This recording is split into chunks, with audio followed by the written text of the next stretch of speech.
Word. All good. So we got Sephiroth, Wolf, and Dark Pit. Definitely recharged from Hero.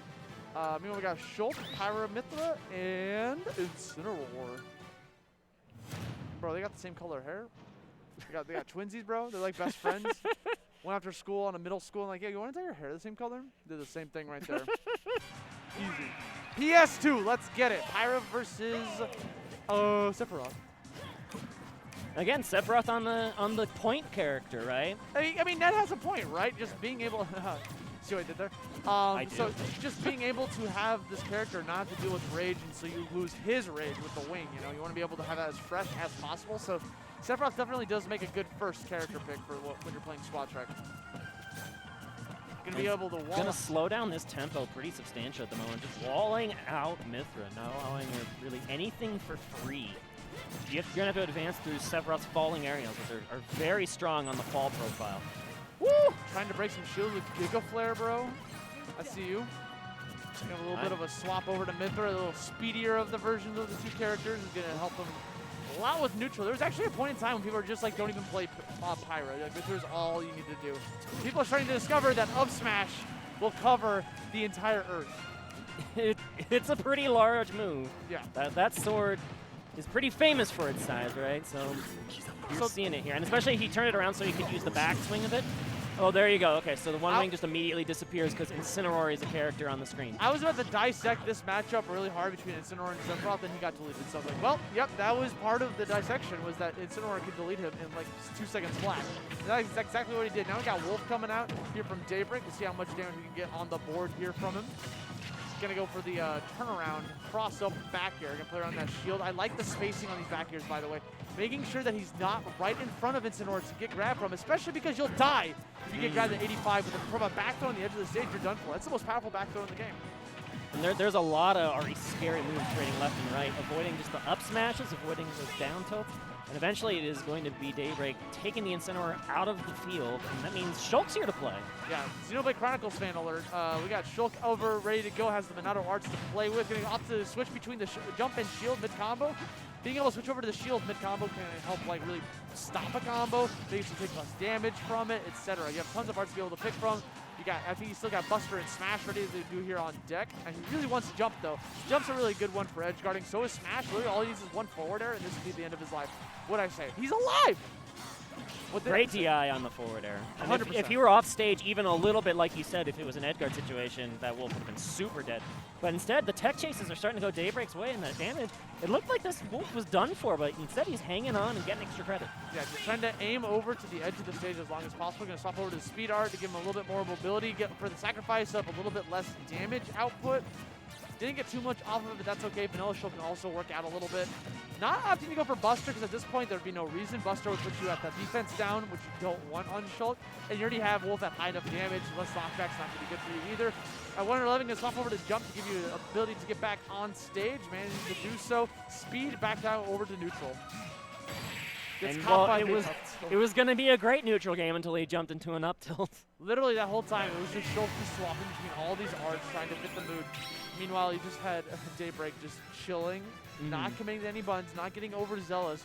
The strongest tool in your arsenal is not doing anything, because that leaves you open to do whatever you want afterwards. And that's exactly what Daybreak did.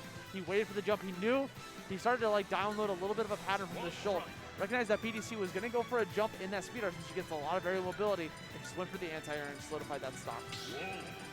Very well played from Daybreak. Again, just showing he's been a PR presence for pretty much his entire Smash career. Just known and in a very strong region, no less. Michigan, one of the strongest states in the Midwest, consistently. And you need to play that patiently if you're going to hang with some of those top players in Michigan. If you're scrapping with players like, you know, Zenodo for the longest time. Who? Or like more recently Onin, one of the scariest national threats. Zenodo, who that, brother? Where's he at? Is he here? He's here. Okay, word. I haven't seen him in a while. Hope he's been good. He is always doing good. Every time I talk to him, he's in a good mood. So I love that about him. But yeah. Oh, is that a DDD I see? King DDD. When I was younger, I thought it was DD. Like Dexter's sister, you know? Like that's I thought. Oh, okay. I thought it was like King DD. I didn't realize it was a third one. It took me until Smash 4 to realize it was 2 Ds, 4 Es instead of 3 of each. Yeah. That's how that was my report card. Okay, we got Dark Pit coming up to bat here. Daybreak. Oh my god, he even got Okay. the charge on that. Not gonna get too much off of it though, just a lot of damage. Putting Daybreak at 40%. Now, leading with the Dark Pit, we didn't get to see the Dark Pit even at all, I think, in that last match. Nope, didn't come out at all. The mix-up.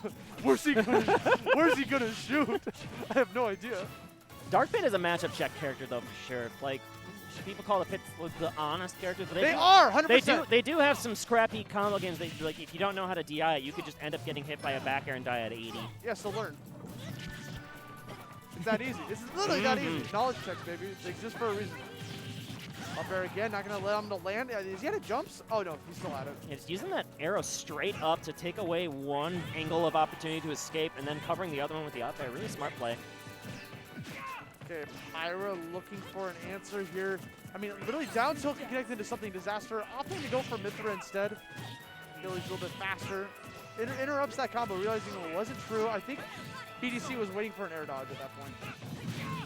And just using that reflector just as a wall to stop any of those swords from trying to approach him, and then able to pull it away by the time he lands, catch a landing mix-up with an up smash. Homie put out a stop sign for him, like you shall not pass. Now fighting off against BDC's King DDD. This is going to be interesting, right? Because King DDD is combo fodder, especially against the likes of multi-hit moves that Dark Pit has plenty of. You're going to see a lot of nairs, a lot of forward airs. He's not really not allowing him to play the game. Yep, get out of here. Okay. I mean, what was he going to do? Enough? That was literally checkmate, bro. Like, he was out of jumps. Hey, he just hit all the jumps away over time slowly. Yep. DDD known for having a strong ledge trap game himself, but he also gets stuck in ledge traps too. That D3 was not it, unfortunately. But now we'll see if we can get this forward air with the smash art. He finally managed to get it smart, turn it off. Let's go into this. You're gonna take 2 stocks with this character. If anyone can do it, it might be Shulk. But this is a battle of the ranges, right? Because normally Shulk is the one with the big sword, the big long sword. But you're facing off against Sephiroth, bro. He's got an even bigger one. A longer one, if you will. Right, but Sephiroth's got to establish himself on the ground first before he can really make use of those falling aerials. And so Shulk is just going to be disruptive in that range that doesn't even allow for the fast falls. Especially with the speed art. And whenever you get that purple skittle around you, bro, and it's floating, like you should just not engage. Because then that happens. You switched to... You explode. Did you switch to Smash Art right before that? That was a Pyra and Mithra main that was playing 2 hours different. I'm telling you that right now. That's what that was. That's all I can see. But congratulations to Daybreak. The Squad Strike main extraordinaire going to move on through the pools, put on his little booties, and is going to be able to swim a little bit longer here at Riptide. Excellent gameplay from Daybreak, as we've come to expect. You know, you can say he's retired all he wants, but I was actually just talking to someone backstage here about. The only people that are retired are the people that don't say they're retired. Yeah, the exactly. people that just disappear. Those are the people that are retired. The people that make like a big long post saying, They'll "Oh be man, back in 3 months flat. I'm retired. I'll see you guys eventually, and whatever." Here's And my then tweet they show up at the weekly next week. I want to thank that person that I went 0-2 against back in 2006. You're a real one. Thank you so much for teaching me, giving me the drive to do it. But it's past my time. You know, they just keep going on and on. So yep. But yeah, Daybreak. Gonna move on to the bracket. Hanging in here with all these characters. Hope you guys have been enjoying the game so far here at Riptide 2022. Here at Kolaski. What are we saying, Dusky? Sandusky. Kalahari is the name of the hotel. Wow, I feel like I'm speaking in riddles right now. I'm the Riddler. I'm gonna have my Batman moment soon. My Joker moment. The Batman, the Bruce Wayne moment, bro? The Batman moment. My parents are dead. Bro, he had that moment when he was like 8, dog. Like. And that's the one. That's the moment. That is. That defines your life. Isn't that sad? Yeah. Very tragic. But then he was a billionaire, so. Is it worth? I don't think so. He's we'll never know. We'll never know. We do know. He's clearly haunted by his past everything. He doesn't use a gun. He refuses to use a gun. He refuses to kill. He never has to worry about money.